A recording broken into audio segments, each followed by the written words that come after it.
जय श्री कृष्ण। राधे राधे। एकादशी तिथि का हमारे सनातन हिंदू धर्म में विशेष महत्व होता है। यह दिन जगत के पालनहार भगवान विष्णु को समर्पित होता है।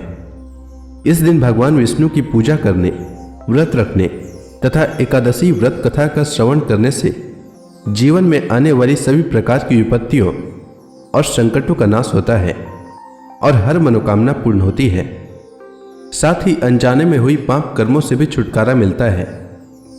हर महीने में 2 बार एकादशी पड़ती है, एक शुक्ल पक्ष में और दूसरा कृष्ण पक्ष में। आश्विन मास के शुक्ल पक्ष की एकादशी को पापनकुशा एकादशी के नाम से जाना जाता है। पाप रूपी हाथी को व्रत के पुण्य रूपी अंकुश से भेदने के कारण ही इसका नाम पापनकुशा एकादशी हुआ। इस दिन मौन रहकर भगवत स्मरण तथा भजन कीर्तन करने का विधान है। इस प्रकार भगवान की आराधना करने से मन शुद्ध होता है और मनुष्य में सद्गुणों का समावेश होता है।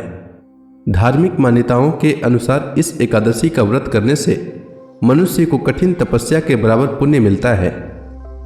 महाभारत काल में स्वयं भगवान श्री कृष्ण ने धर्मराज युधिष्ठिर को पापनकुशा एकादशी का महत्व बताया। भगवान श्री कृष्ण ने कहा कि यह एकादशी पाप का निरोध करती है, अर्थात पाप कर्मों से रक्षा करती है। इस एकादशी के व्रत से मनुष्य को अर्थ और मोक्ष की प्राप्ति होती है। इस व्रत के प्रभाव से मनुष्य के संचित पाप नष्ट हो जाते हैं। इस दिन श्रद्धा और भक्ति भाव से पूजा तथा ब्राह्मणों को दान दक्षिणा देना चाहिए। इस दिन सिर्फ फलाहारी किया जाता है। आइए जानते हैं पापनकुशा एकादशी का शुभ मुहूर्त के बारे में। तो एकादशी तिथि का प्रारंभ 24 अक्टूबर को दोपहर 3:14 से होगा और एकादशी तिथि का समापन 25 अक्टूबर को दोपहर 12:32 तक होगा। पापनकुशा एकादशी का व्रत 25 अक्टूबर को रखा जाएगा और पारण अगले दिन 26 अक्टूबर को सूर्योदय के बाद किया जाएगा। 26 अक्टूबर को पारण का समय सुबह 6:28 से सुबह 8:43 तक रहेगा। अब आइए जानते हैं पापनकुशा एकादशी व्रत की पूजा विधि के बारे में। तो एकादशी का व्रत 10वीं तिथि के शाम सूर्यास्त के बाद से ही शुरू हो जाता है और एकादशी का व्रत 12वीं तिथि पर समाप्त होता है। 10वीं तिथि पर सूर्यास्त से पहले भोजन कर लेना चाहिए। इस दिन तामसिक भोजन से परहेज करें और सात्विक व हल्का आहार लें। एकादशी के दिन सुबह जल्दी उठकर स्नान करना चाहिए। फिर व्रत का संकल्प लेते हुए कहना चाहिए कि हे जगत के पालनहार भगवान विष्णु, आज मैं एकादशी का व्रत कर रहा हूँ। मेरा यह व्रत निर्विघ्न पूरा हो जाए, इसकी शक्ति प्रदान करने की कृपा करें।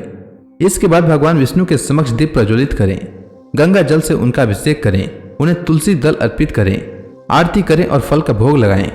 इसके बाद पापनकुशा एकादशी व्रत की कथा पढ़ें या सुने। साथ ही विष्णु सहस्त्र नाम का पाठ भी कर सकते हैं। शाम को तुलसी माता के समक्ष शुद्ध घी का दीपक जलाएं और अगले दिन द्वादशी को स्नान करके भगवान विष्णु की पूजा करके ब्राह्मणों को या जरूरतमंदों को भोजन कराकर उन्हें दान दक्षिणा देकर इसके बाद शुभ मुहूर्त में व्रत खोलें। पारण का भोजन सात्विक रखें। पारण के भोजन में प्याज और लहसुन का प्रयोग बिल्कुल भी न करें। पारण में चावल अवश्य खाना चाहिए। इसके अलावा पारण में आंवला खाना चाहिए। इससे सुख समृद्धि की प्राप्ति होती है। पापनकुशा एकादशी के दिन पापनकुशा एकादशी की कथा का श्रवण अवश्य करना चाहिए। इस कथा के अनुसार प्राचीन काल में विंध्य पर्वत पर क्रोधन नाम का एक महाक्रूर बहेलिया रहता था। उसने अपनी सारी जिंदगी हिंसा, लूटपाट, मद्यपान और झूठे भाषणों में व्यतीत कर दी थी। जब उसके जीवन का अंतिम समय आया तब यमराज ने अपने दूतों को क्रोधन को लाने की आज्ञा दी। यमदूतों ने उसे बता दिया कि कल तेरा अंतिम दिन है। मृत्यु के भय से भयभीत वह बहेलिया महर्षि अंगिरा की शरण में उनके आश्रम पहुंचा। महर्षि ने दया दिखाकर उससे पापनकुशा एकादशी का व्रत करने को कहा, जिसके बाद वह बहेलिया पापनकुशा एकादशी का व्रत करता है। पापनकुशा एकादशी का व्रत पूजन करने से उस क्रूर बहेलिये को भगवान की कृपा से मोक्ष की प्राप्ति होती है। उम्मीद है आपको पापनकुशा एकादशी से जुड़ी जानकारी अच्छी लगी होगी। धन्यवाद।